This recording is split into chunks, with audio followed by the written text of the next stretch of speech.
guys, welcome to the very first episode of IQ Times.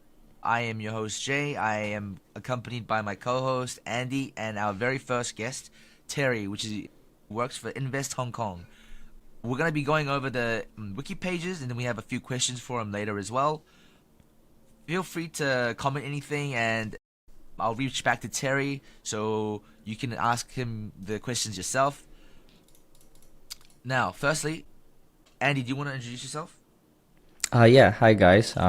Thank you for having me on this podcast, Jay, and thank you, Terry, for your time. My name is Andy, and I lead the business development side at IQ. Sweet. So, because Terry's gonna introduce himself like later. Yeah. Oh no, actually, you could do it now. Can you introduce yourself and what you do, Terry? Yeah. Thank you for inviting me to join this podcast. I'm Terry from InvestHK. You can treat InvestHK as a government department. So what we're doing is attracting companies to set up business in Hong Kong. And my team is focusing on fintech or virtual asset and Web3 spaces. So we have another mission to promote the whole ecosystem in Web3 in Hong Kong. So for myself, my main duty is to attract these companies here and support them with some introduction on local supports like government fundings and what we can help from a government perspective. And before I joined InvestHK, actually I was in the financial space. I work in banks and asset management space. Yep. Very happy to talk to you guys today. Yep. Sweet, thank you. Okay, so I'm about to just show the screen here. Let me just read the first few paragraphs of the Wiki page, which is a dedicated Wiki page towards Invest Hong Kong. So, like Terry mentioned, Invest Hong Kong is the department of the Hong Kong SAR government responsible for foreign direct investments. Not only that, it supports overseas businesses to set up and expand in Hong Kong. The department has been around since 2000. That's a long time. Michael Rose, am I pronouncing it correctly? Sorry, I need to check. Yeah. Serving as its first Director General. The offices are organized into 9 specialist sector teams covering Hong Kong's 4 pillar industries and 6 new growth sectors: business and professional services, consumer products, creative industries, financial services, fintech, which is I think what Terry's part of, information and communications technology, innovation and technology, tourism, transport and hospitality. So Invest Hong Kong does a lot of things. Hong Kong Fintech Week. By the way, Terry, are you attending any crypto events? Yeah, actually, I just finished one in Hong Kong yesterday. It's the BuilderCon 2023, organized by some capitals together with the three network. So it was a nice event in Hong Kong Science Park yesterday. For this year, we definitely have many different events happening in Hong Kong. Previously, we have Web3 Festival, FOMO Asia, and World Summit during May and April this year. And I think for Hong Kong, we will have a very interesting November this year because as you noticed just now, we will have Hong Kong Fintech Week during November. Fintech Week will be quite stressed on the topic of fintech, but definitely Web3 and virtual assets will be very essential in this year because we announced some very positive policy to support this industry. And besides that, we will have Ethereum Hong Kong during the end of October. And ApeFest, definitely, I think many people know Yuga Labs will organize ApeFest this year during the same time as Fintech Week. Yeah, so and after that we will have Starmere Festival, which is all startups community in Hong Kong will join that during November. So November will be very excited. Cool, exciting stuff. Awesome. Yeah, I mean, it's really good to, hear back from you guys and have you guys on here because we understand that, I guess, in the entire Asian continent, you guys are like, I feel like personally that you guys are one of the main pillars that's really pushing everything to go through. And it's really great to see, especially working in the Web3 and, the crypto industry. One of the questions that I was personally curious about is, what attracted you to the fintech industry and how you kind of got into that? Like I mentioned just now before I joined fintech industry, I was in traditional finance. During that time, I work in bank and asset management. So there's always a pain point that the traditional finance is very they're using some traditional way to run their business. So technology is taking a very growing importance for these industries to develop. For example, like trading, we have many different tools. We can do algo trading instead of we ask a sales trader to do the manual trades for us. We will have some algorithm trading or quant trading. We can do some AI or robotics to help us to facilitate some trading. So all this development is going into fintech. So that's why I was very interested at that time. Once I first know the fintech terms in around 2017, and after that, I think this sector will grow, and we can see like blockchain technology or decentralized finance. All these things is happening nowadays. So I'm very delighted that I have joined this sector and have been working for a few years about it. Yeah. Awesome, thank you. And I'm not sure if I heard correctly, but will you be attending Token 2049 in Singapore? No, right? I think not myself, but we will definitely have some people from Hong Kong to join. For example, maybe Oh, awesome. maybe because our office we have many different office. For Invest Hong Kong, we have different offices globally. We have around 3 Hmm. offices, including one in Singapore. Oh, wow. Our colleagues Oh. or may be interested to join. So they are definitely informed about Token 24 nights because it's a very notable event in the market. And for myself, I'll stay in Hong Kong instead because we will plan for all the events like I mentioned just now during October and November. Awesome. Yeah, I just asked because Kevin and I will both be going, and we would, love to connect with people at Invest Hong Kong and just say hi. Yeah, I mean, I would love to attend some of the events that you guys are organizing or you guys are being a part of in Hong Kong as well. Uh, One other question that comes to my mind is, I work at IQ.wiki. So my question is, I understand that you met with Kevin, but how did you hear about IQ or IQ.wiki, and what are your thoughts about this project that we're working on?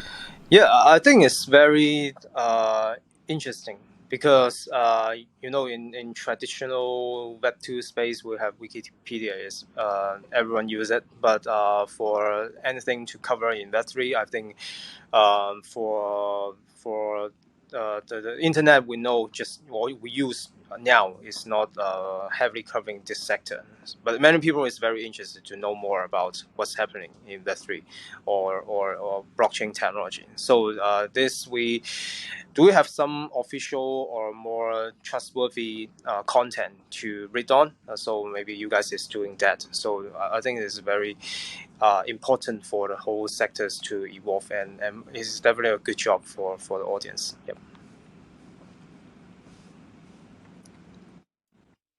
Okay, very cool. Yeah. I'm a big fan of IQ and IQ Wiki as well. Even though I work for like the business development for Frax and IQ are tightly knit together. What I was curious about though was like, can you provide like a few, I don't know, a few investments or examples of successful investments Invest Hong Kong has made in like the crypto space?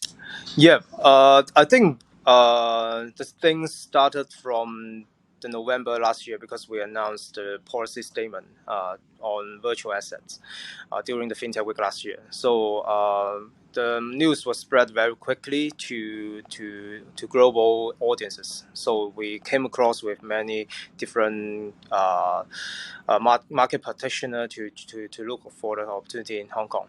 For example, the first wave of some exchanges because the regulation is more targeted on those centralized exchanges. So basically, there's several notable exchanges they will consider to set up their office in here. one or two of them will set up their regional headquarters in Hong Kong. So it's very excited to know more about how will they evolve in the coming future. And besides that, we came across with some notable stablecoin issuer as well. But we don't name the names, but you guys will know it. They're very interested to set up some. Because we have some plans for stablecoin in the coming future. So HKMA, our Hong Kong Monetary Authority, they will plan for the next step to have some regulation framework on stablecoin. So for this stablecoin practitioner or issuer, they will be interested to know more about the market, and they express their interest. They may consider to issue some stablecoin in Hong Kong as well. Besides that, is some venture capitals. I think for this sector is very interesting because I read from one research from the crypto space is doing some statistics about global venture capital where they domicile.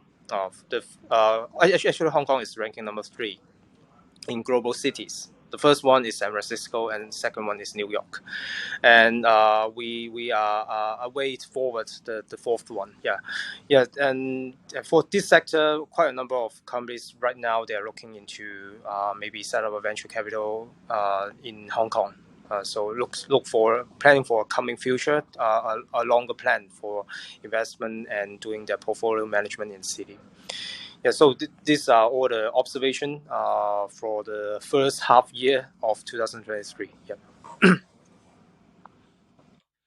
Okay, cool. Me and Andy are big fans of stablecoins as well. We're very excited to see what kind of like integration can happen. I know stablecoins. We know stablecoins are the future. It's just a matter of time. So you guys are early. That's good. And I was personally curious about this one since after we decided to do the podcast, I like Google search and I found out that Hong Kong is actually part of the government, like the Invest Hong Kong. So, what are are there advantages and disadvantages of being part of the government branch? Like, do you guys have like special like pathways? You guys can do you guys get information earlier, or is there anything like that? I think we do not have much information to get earlier than the market because basically we are like a promoter. You can treat Invest Hong Kong as the marketing and sales department of the Hong Kong government. So we actively to distribute our message from the government to the world. So we join some events. So we join some media conferences. That's why. And from our perspective, I think Hong Kong is very robust in the structure from government perspective. So different departments they do their different things. For example, like our Financial and Secretary Bureau. So they are basically they set up the policies, and you can see the policy statement on virtual assets came from the Financial and Secretary Bureau. And for example, like our regulators, like the SFC or HKMA, they're doing the regulation side, and we're doing the promotion side. So we have a very good division of duties from our perspective. So what we can do is to contribute our side to promote what is going on in Hong Kong and attract more companies to come to the city. So this is what we can contribute from government perspective, and I think it's very interesting to join the public sector because it's very different from the way I worked before in the private sector. We do something maybe not for our personal wealth or it's more like contribute more to the economy or to the whole ecosystem. Yep. Awesome. But I guess although we all work for a certain project for a certain company, I guess even for me, I have some specific or favorite projects that I have my eyes on, some interesting projects, and I was wondering if you have some projects that you have your eyes on as well, not essentially to invest in, but some projects that you're like, wow, this is really cool. This is something that's never been done. This is the future, for example. I think I need to say a good words for Frax. Because actually we know each other because we did one AMA together. Yeah, and Frax is one of the projects I have read through the whole white paper, and I understand what the logic behind, and I trust it will have a very brilliant future to work the stablecoin in this way. And I've talked to Kevin before, and he's very interested to know more about what's happening in Hong Kong, what government can support, and whether they can build a business in the city. And we're still on the conversation about the flux more exposure in the city. So we're very excited to know more about it. And besides that, I think there are several sectors I'm quite interested to know more about because, for example, like the real world asset, the RWA. Quite recently, many people is talking about that. Actually, in Hong Kong government perspective, first one we set some robust regulations on cryptocurrencies. Besides that, we want to promote the technology to real world asset. For example, like we are planning for security token issuing in the coming future.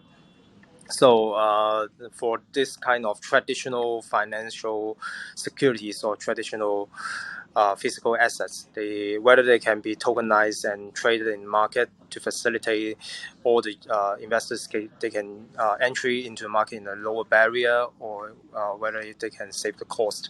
This is all the thing we are considering about. And besides that, maybe not many people know that Hong Kong is a city of art auction. So many art-related transaction is happening in the city. So we rank number 2 globally, and people is transforming that into like trading of NFT. This is where a wide sector that can be explored more. And Hong Kong is also the city of aircraft leasing.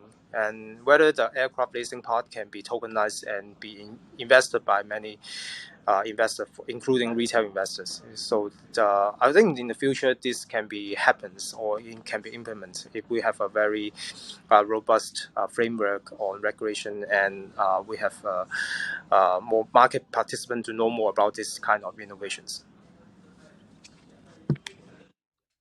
Cool. You mentioned quite a bit that Hong Kong is like the hub of like fintech and technology. It's doing very well, but I believe so as well because there's a lot of good facilities, like a lot of good things are coming out of Hong Kong. But that just means that there's a lot of like other like I guess competitors as well in the same space.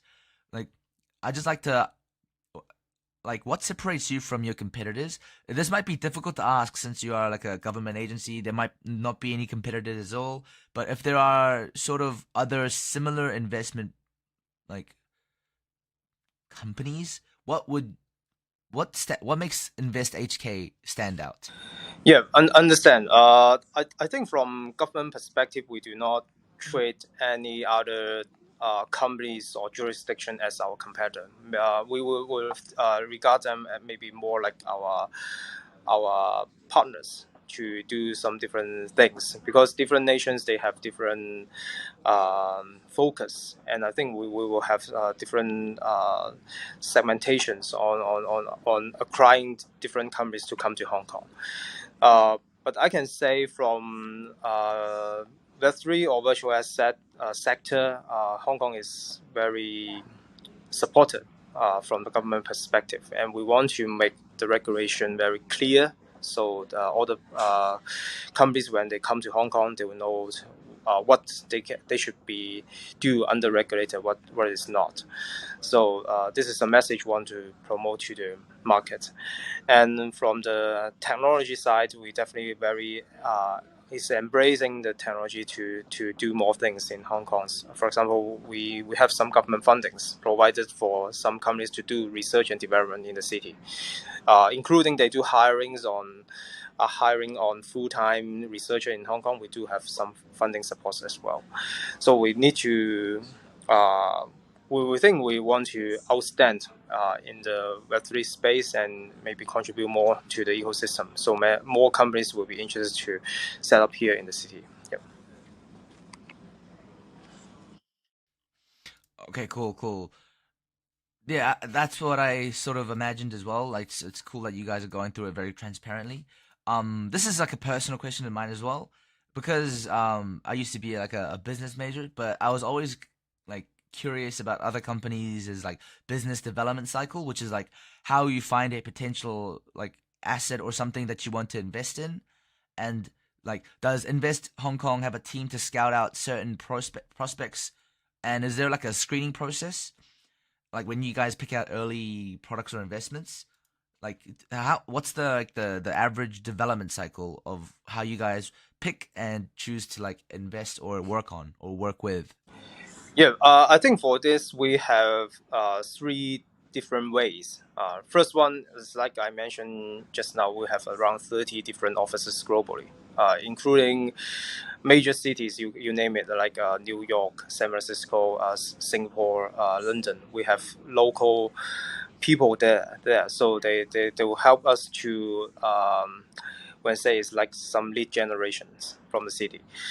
This is first one, and for second part, we have different ecosystem partners. For example, like some media or some investors or some associations. So globally from different countries. So they will sometimes introduce some of their network companies to us because these companies will maybe interested to know more about what's happening in Hong Kong.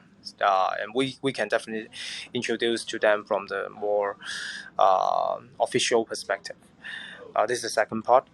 And for third one, we were doing some promotions. Either is through some online or offline events or through some media exposures. We try to let the world know what's happening in the city. So we'll sponsor some overseas events as well. For example, like during September and October, there will be one event in Barcelona, which is organized by Chainlink. We will join that event as well. For this kind of collaboration, we'll do it globally. I just give an example, and we'll join consensus as well in the US, and we are asking some global events whether they want to happen in Hong Kong. So we're in some discussions. For all these events, they do definitely attract some companies globally to come to Hong Kong to see whether this is a good business environment for them, whether it's a good city for them to live in.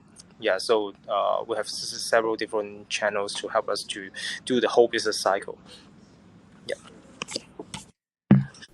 For sure. Yeah, I mean, if you guys are ever in need of help, I don't know how we could assist Invest Hong Kong, but we'd love to get involved and help you guys in any ways we can, both for IQ and Frac. So, I mean, you already know Kevin, you know us, so you could always reach out. Feel free. We'd be more than happy to help. Yeah, I think we have already done something. For example, like the AMA, we included Kevin as very important speakers. So they have some comment about Sure. what his plan is and how we can help his plans to happen in Hong Kong. Besides that, like IQ, you build a very good, nice page for us. So it's like another way to promote our agencies. Yeah. Yeah. Do you have are there any specific sectors or industry within specifically the blockchain and crypto ecosystem that you believe will offer significant growth potential within the next few years? I think this I can say from first one. I can say from government perspective, and another maybe speak something from my personal view. From government perspective, I definitely will support the real world asset security tokens to happen in the city. Because we want to have more detailed regulation on this side, and because maybe SEC they have many questions about whether a project is security or not. So what we want to do is a very clear standard. So every project before they launch their tokens, they will know whether they will touch the security law in Hong Kong. So this they want to give some certainty for their business to run here. And for real world asset, because the traditional finance and real estates or other assets, it's a very huge market compared with the cryptocurrency we understand right now. So whether this all can be transact on chain or can be transact through cryptocurrency, so there's very large imagination areas for us to think of. So for this part, I very support. And besides that, I think for because right now global different jurisdictions is considering about regulate cryptocurrencies, but how can they done? Well, how these companies can do all the AML checking, KYC, or the risk management standards. So I think quite a number of companies, they are doing maybe on-chain monitoring, and they are doing we can say the KYT, know your transactions on chains. All these kind of service providers, they will have an opportunity to expand their business because global is thinking about regulation, and all these exchanges, they have the needs to support their business to run in different countries.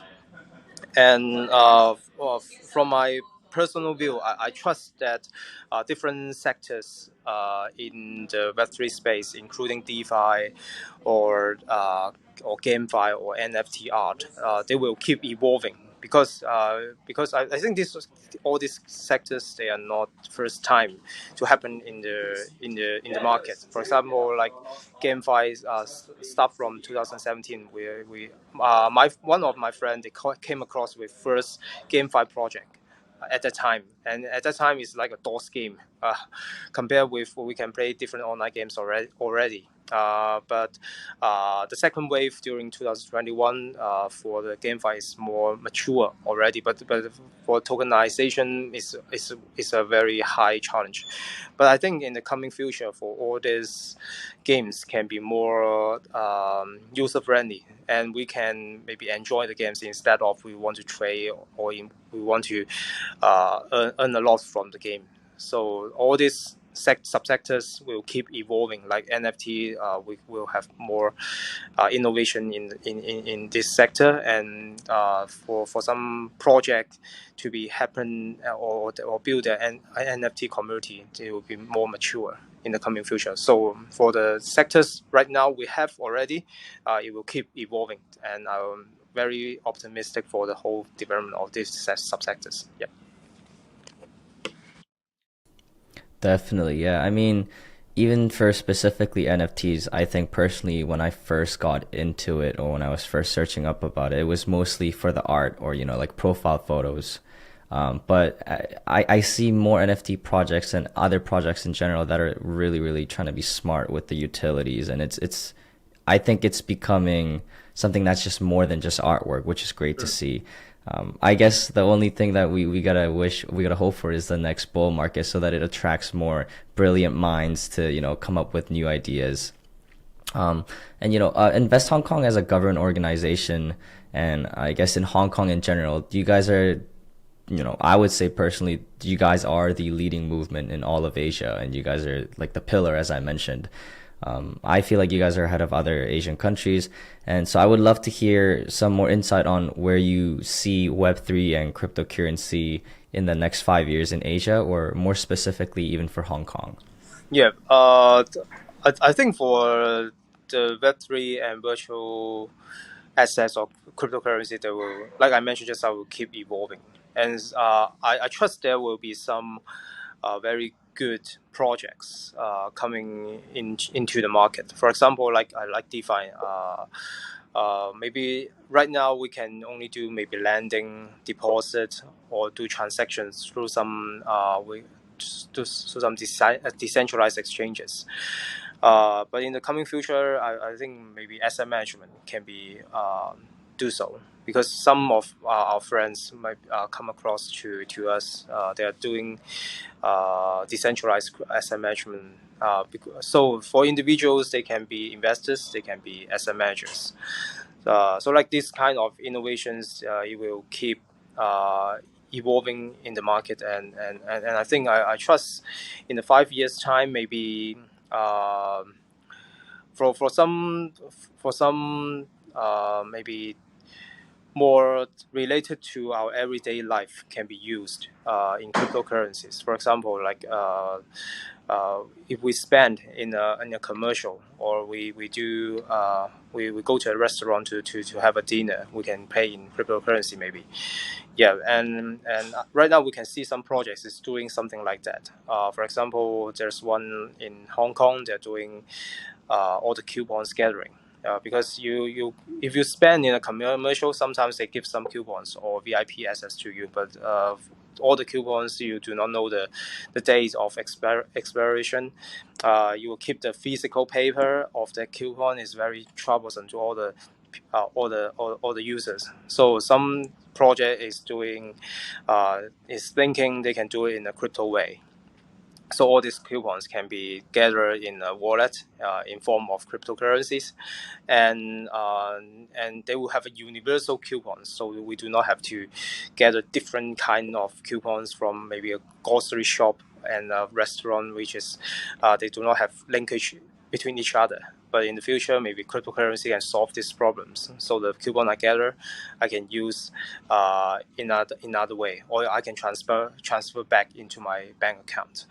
So all these things is keep evolving, and I see many innovations in the market right now, and I'm quite optimistic for that. Yeah, it's really cool that you actually mentioned that, because I'm actually in Korea, so I got here around 8 years ago, and I've been seeing more and more, restaurants or shops that actually accept cryptocurrency as a form of payment. It's not the best yet, but it's really cool seeing that, there's a pizza store that me and Jay go to time, and the owner actually lets you pay in Bitcoin, which is really cool. Another cool implementation in Korea was, I'm not sure if you heard, but there was a project called Paycoin, and they allowed you to, similarly, pay with that token, and they had a bunch of, marketing events around it, and, they had collaborations and partnerships with big companies. So in a sense, it's really good that, we're seeing this movement in Korea as well. So I completely agree with you that within, the next 5 years, it's going to evolve even more. Yeah. Yeah, definitely. Especially that pizza store. There were these YouTubers that I saw that bought like a yacht in Bitcoin. So like the more it's adopted, the more crypto is gonna be accepted. I just wonder what it's gonna look like in 10 years. Then I think you can go to the convenience store, with like a crypto card, and like spend FXS or something like that. Yeah. But anyway, carrying on, like Andy mentioned, Hong Kong is the hub, like the leading movement in Asia in terms of like cryptocurrency and stuff. But that means there has to be certain requirements and like laws and stuff. For example, Korea, if you work for like a company or a government branch, you have to tell the government, like the South Korean government, all the assets you hold in cryptocurrency. That's a bill that passed very recently. Is there anything like this in Hong Kong? Like, what are your thoughts on current regulatory landscapes for cryptocurrencies in Hong Kong? I think different jurisdiction, they have different legal framework. So from Hong Kong perspective, we do not regulate those investors. So for investors, our view is that for institutional investors, we give more flexibility to them. For retail investors, we want to protect them more, so we set up all the regulations. Right now in Hong Kong, the regulation is basically from two authorities. One is SFC, which looks after those cryptocurrency trading and asset management. And a second one is HMA. They look after those stable coins. So from SFC perspective, so we now have the virtual asset trading platform license, which is effective on the first day of June. So nowadays, centralized exchanges, they can apply for that license and do a regulated exchange business in the city. So recently, we can see quite a number of global exchanges, like the top ranked one. They are applying for that license or considering about that. Besides that, another part is like the security token I mentioned just now. It will be the next step for the regulators to have some more clear standard for the market. So in the future, I think within 2 years' time, for security token issuer, they can have a regulated framework to do token issuing. And for the exchanges I mentioned just now, right now they can only serve those institutions, or we can say professional investors. So there is a capital requirement for that. But in the coming future, I think within this year or next as well, SFC will give a structure about retail investors, whether they can trade on this regulated exchange in Hong Kong as well. So this is to be announced, but they're under our planning. And from HKMA perspective, is more on stablecoin. So for digital currencies in Hong Kong, we have two different directions. First one is central bank digital currencies issued by our central bank HKMA. So this has been done, but it's more like international or interbank transactions, which has been finished some pilot schemes already, do some testing before, and they're considered to make it more retail using. This is the first one, central bank digital currencies. Another one is stablecoin I mentioned just now. It's more like the regulators will provide a regulation framework for stablecoins. And for those companies, I mean commercial companies, they can apply for that license and issue their stablecoin or run their stablecoin business. Yeah. So I think for this part, the regulators is still planning the regulations.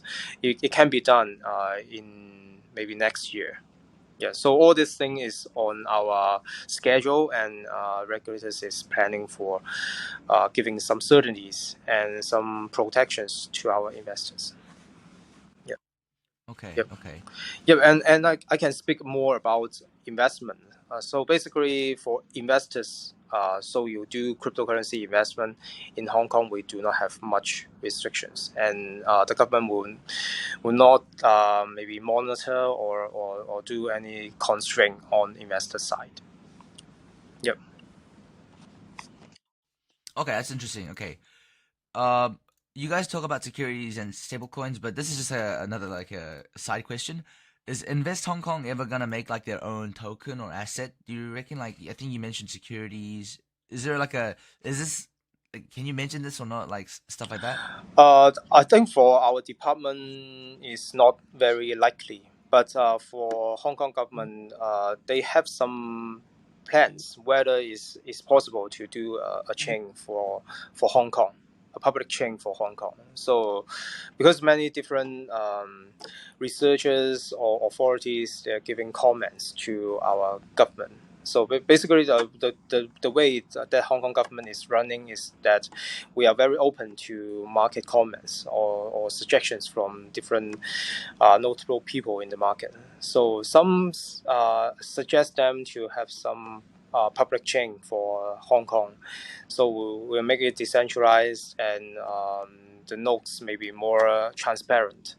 So this is something we are under decide, and in the coming future, I would say we do not. We will maybe it can be happens in the city, yeah, but it's under planning, yeah. Cool. Okay. A Hong Kong public chain is crazy. That's very exciting. Would other people from like other cities be able to use this Hong Kong chain, or it may be too early? We can. Okay. Cool. Yeah. So if it is implemented, I think global participants can use that chain. Yeah. So we want to make it more transparent. Yeah. Well, okay. That means the Hong Kong chain would need like their own token to use as gas. Something like equivalent to Ethereum or stuff like that. Okay, that's very cool. Thank you for the alpha. Okay. We have a few more questions left. You guys have like global fast track, and you were mentioning that you that you went to a event yesterday, but Invest Hong Kong does its own events as well. I know 2022 GFT was a big success. Is there anything you want to tell the audience, like the people watching this video, before Start Me Up Hong Kong 2023 is held? I know it's I think it's like next month. I will have to check the date. Start Me Up. On November. So like yeah, we still have a bit to go. But is there anything you want to tell the audience before the actual event has started? Like some new ventures or releases that you would want people to know? Yeah. I think for coming few months, there are quite a number of events happening in the city. For example, some is organized by some public chains. Some is organized by some venture capitals.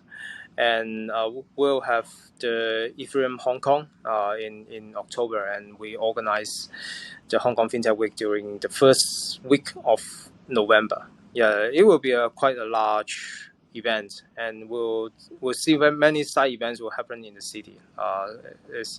It's more government driven, but we want to make it more commercialized. Yeah. So after the FinTech Week, we will have the Start Me Up Festival I mentioned just now. So for Start Me Up Festival, we cover different subsectors, including some will be biotech-related startups or some retail-related startups. Or Web3 will definitely have one subsection on that, and we'll have one focusing on game. So it's called Game On. Game On is happening in Hong Kong for some, we can say, GameFi projects, art and culture projects to join the Start Me Up Festival. And I think for November is we'll try to organize it like a mega month for Hong Kong. So quite a number of different events will happen during November. And HKMA, our monetary authority, is planning for one International Finance Summit in November as well. So quite a number of things will be happening in the second half of the year. Yeah, definitely a lot of big things happening in Hong Kong. If me and Andy ever like visit Hong Kong, like we'd definitely love to connect, like you said before. Once IQ times like we get the ball rolling, I guess, a bit more, we'll definitely head to like Hong Kong events as well. If we're ever in town, we'll like text you on Telegram and stuff. Yeah, sure. We'll get you the entrance for these events, each of them. Cool. Okay, so we can go now.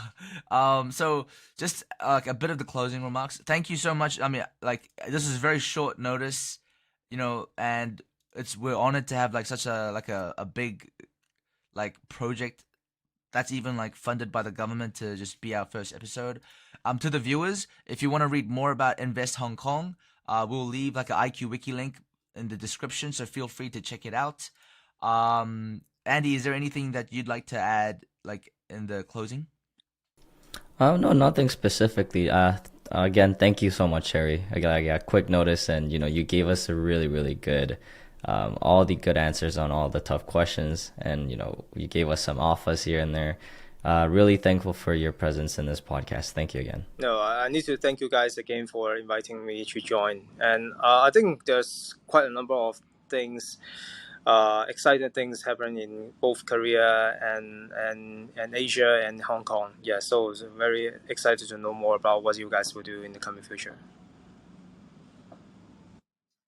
Sweet, thank you. I guess we'll wrap this up. Thank you for listening to our viewers. We're going to be having weekly episodes as well with interesting people like Terry. Feel free to subscribe, like the video, and share with your friends.